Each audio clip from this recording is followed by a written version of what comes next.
די, נמאס לי, כל שישי, אני לא כמו אמא, אני מתאמץ, עובד כל היום, מבשל לכם, בסוף אתם מבקשים טוסט.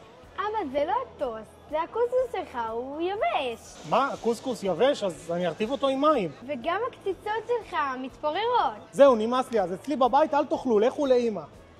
למה שלא פשוט תביא להם אוכל שיאהבו? לא הבנתי, את רומזת שאני אקנה אוכל בחוץ? אני לא רומזת, אני אורזת. הנה, יאללה, קצת קוסקוס ליום שישי. שום דבר, אני לא מוכן כל שישי להוציא 500 שקל על קצת אוכל לילדים. אל תדאג, 200 שקל, אני מארגנת לך ולילדים ארוחה ליום שישי. טוב, נו יאללה, תעשי לי קוסקוס וקציצות בשר. יש לך מספיק גם לנודלס ולמנת השף שלנו, נדחה יאללה, עוף נו, בוא וצ'ילי. ננסה.